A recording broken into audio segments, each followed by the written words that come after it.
नमस्कार दोस्तों, मैं हूं आपका पंकज। डॉक्टर अंबेडकर का जब जन्मदिन आता है यानी 14 अप्रैल को, तो पूरे देश में तरह तरह के उत्सव होते हैं, तमाम समारोह होते हैं। दुनिया भर में बल्कि कई देशों में डॉक्टर अंबेडकर की जयंती मनाई जाती है और भारत में लगभग सभी विचारधाराओं के लोग डॉक्टर अंबेडकर की मूर्ति पर माला पहनाने पहुंच जाते हैं, उनकी तस्वीरों पर पुष्प अर्पित करते हैं और कहते हैं कि डॉक्टर अंबेडकर ने बहुत बड़ा काम किया है। लेकिन कोई नहीं बताता कि डॉक्टर अंबेडकर ने आखिर वो बड़ा काम क्या किया है। डॉक्टर अंबेडकर के विचारों को पीछे रख के डॉक्टर अंबेडकर को मूर्ति में बदलने की एक साजिश हो रही है। हाल तो ये है कि भारत सरकार के जिस सामाजिक न्याय मंत्रालय ने डॉक्टर अंबेडकर की तमाम रचनाओं, उनके लेखों और भाषणों का संकलन छापा है, दर्जनों उसके भाग हैं, वो आज लगभग अनुपलब्ध है। सरकार उसको छाप ही नहीं रही है। डॉक्टर अंबेडकर के विचारों से बचने की एक कोशिश हमें चारों तरफ नजर आती है और इसलिए आज आपके सामने मैं डॉक्टर अंबेडकर के विचारों को लेकर आया हूं, ताकि आप ये समझ सकें कि डॉक्टर अंबेडकर के विचार दरअसल क्या थे और जिसे हमें अवश्य जानना चाहिए। इस समय भारत की राजनीति में व्यक्ति पूजा का बड़ा महत्व है। एक ऐसा ग्रेट लीडर इस देश में शासन कर रहा है, यानी प्रधानमंत्री नरेंद्र मोदी जी, जिनके भक्तों की एक बड़ी तादाद है जो कुछ भी सुनने को तैयार नहीं है। उन्हें लगता है कि जो लीडर है वो दरअसल भगवान का अवतार है। वो नागरिक की जगह आज प्रजा में तब्दील हो गए हैं, जबकि डॉक्टर अंबेडकर की पूरी कोशिश यही थी कि इस देश में लोग नागरिक बने और अपने अधिकार समझे। 25 नवंबर 1949 को जब संविधान सभा में अंतिम भाषण दिया डॉक्टर अंबेडकर ने, तो कुछ महत्वपूर्ण चेतावनी दी थी भारत के लोगों को। उन चेतावनियों को याद करना बेहद जरूरी है। तो पहली चेतावनी क्या थी? उस भाषण में उन्होंने कहा था कि धर्म के मामले में भक्ति आत्मा की मुक्ति का रास्ता है, लेकिन राजनीति में भक्ति अथवा व्यक्ति पूजा राष्ट्रीय शरण और अंततः तानाशाही का सुनिश्चित राजमार्ग है। यानी अगर आप किसी नेता की भक्ति करते हैं तो आप भारत में तानाशाही झेलने के लिए तैयार हो जाइए। जैसा आज दुनिया कह रही है कि भारत में जो डेमोक्रेसी है वो लगातार कमजोर हो रही है और यहां पर आंशिक रूप से ही अब लोकतंत्र बचा है। दरअसल एक लिबरल डेमोक्रेसी एक इलेक्टोरल डेमोक्रेसी में तब्दील हो गई है, यानी जहां चुनाव तो होते हैं लेकिन जो संवैधानिक संस्थाएं हैं, लोकतांत्रिक संस्थाएं हैं, वो लगातार दिन प्रतिदिन कमजोर होती जा रही है। और इसके बारे में भी अपने उसी भाषण में डॉक्टर अंबेडकर ने हमें चेताया था। डॉक्टर अंबेडकर ने कहा था कि 26 जनवरी 1950 को हम अंतर्विरोधों से भरे एक जीवन में प्रवेश करने जा रहे हैं। राजनीति में हमारे पास समानता होगी, जबकि सामाजिक और आर्थिक जीवन असमानता से भरा होगा। राजनीति में हम एक मनुष्य एक वोट और एक वोट एक मूल्य के सिद्धांत पर चल रहे होंगे, लेकिन अपने सामाजिक और राजनीतिक ढांचे के चलते जीवन में एक मनुष्य एक मूल्य के सिद्धांत का अनुसरण हम नहीं कर पाएंगे। इस हकीकत को अगर हम ज्यादा समय तक नकारते रहे तो हमारा राजनीतिक लोकतंत्र संकट में पड़ जाएगा। यानी डॉक्टर अंबेडकर हमें चेता रहे थे कि हमें राजनीतिक आजादी तो मिली है, लेकिन अगर हम सामाजिक रूप से एक नहीं हुए, आर्थिक रूप से हमारी असमानताएं समाप्त नहीं हुई, तो हम अपनी इस राजनीतिक आजादी को, लोकतंत्र को खो देंगे। और आज स्थिति क्या है?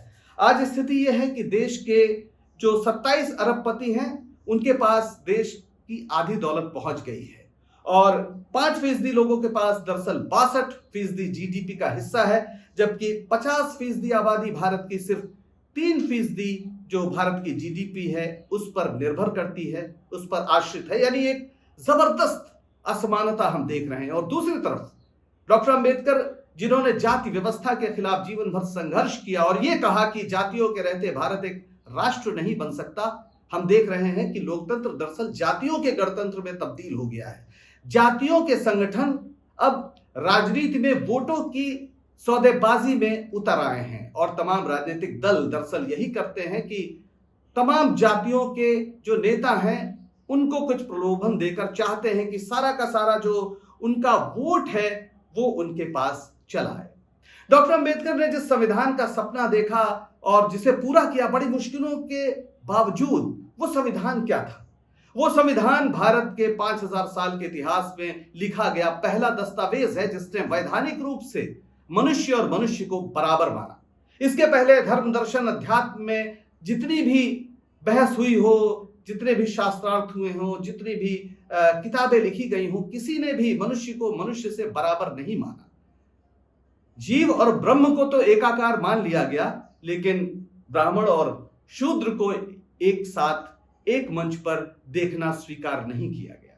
हालांकि रैदास जैसे महान संत कवि हमें चेताते रहे हैं कि जात जात में जात है जस केलन के पात, रैदास न मानुष बन सके जब तक जात न जात। लेकिन हमने जातियों को बना कर रखा है, जबकि मनुष्य होने की कसौटी है कि जातियों का नाश होना चाहिए।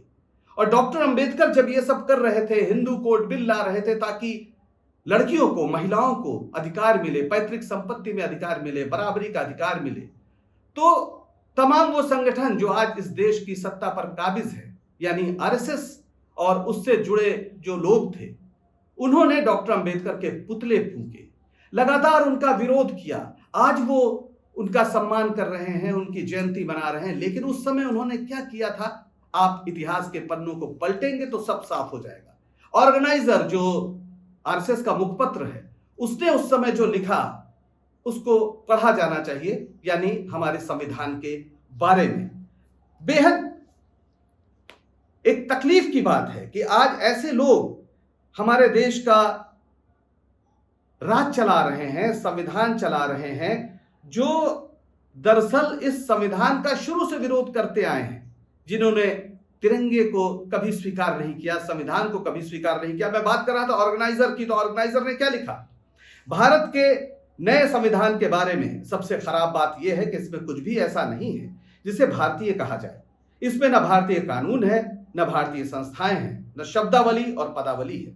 इसमें प्राचीन भारत के अद्वितीय कानूनों के विकास का भी उल्लेख नहीं है, जैसे मनु के कानूनों का, जो स्पार्टा के लाइकुर्स या पर्शिया के सोलोन से भी बहुत पहले लिखे गए थे।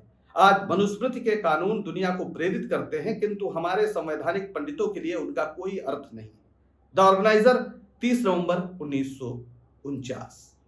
आप अंदाजा लगा सकते हैं कि डॉक्टर अंबेडकर मनुस्मृति को जला रहे थे, कह रहे थे इसने हमको लगातार मनुष्य होने का दर्जा नहीं दिया, यानी जो शूद्र जातियों में पैदा हुए हैं। और आरएसएस कह रहा था कि मनुस्मृति ही दरअसल होना चाहिए।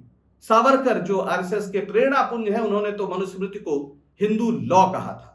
और ये सारे लोग बार बार हिंदू राष्ट्र की बात करते हैं, हिंदू राज की बात करते हैं।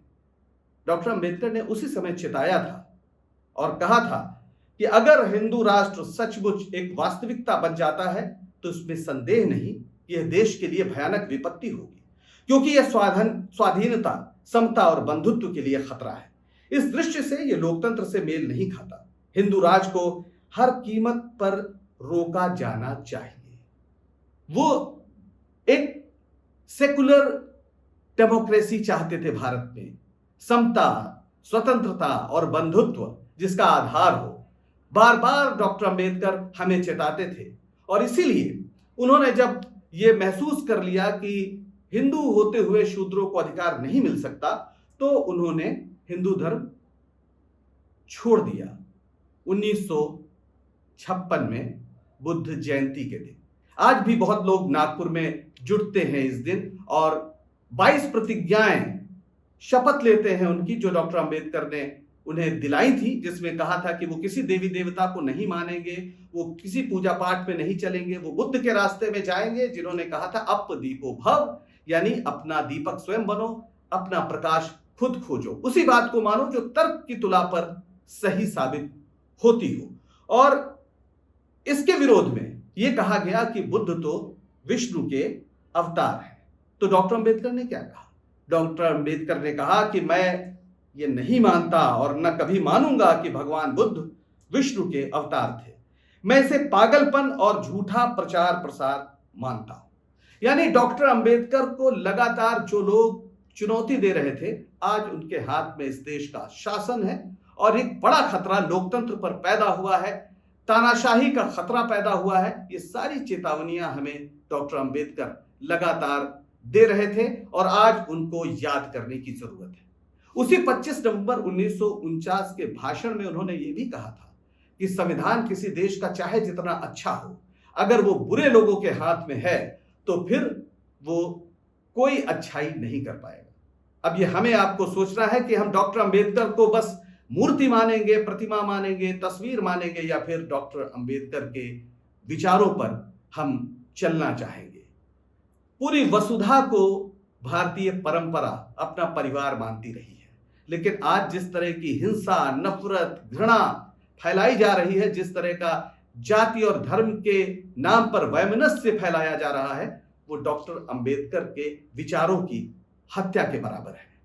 आप पर और हम पर है कि इस साजिश को समझें और इसके खिलाफ तनकर खड़े हों, क्योंकि अगर लोकतंत्र नहीं बचा, संविधान नहीं बचा, तो मनुष्य को मनुष्य से बराबर मानने का जो ये विचार है, जो ये अवधारणा है, उसका भी नाश हो जाएगा। आज के लिए बस इतना ही। अगर आप फेसबुक पर इस वीडियो को देख रहे हैं तो लाइक करें, वरना यूट्यूब पर डॉक्टर पंकज स्पीक्स यानी इस यूट्यूब चैनल को सब्सक्राइब करें और शेयर करें। नमस्कार।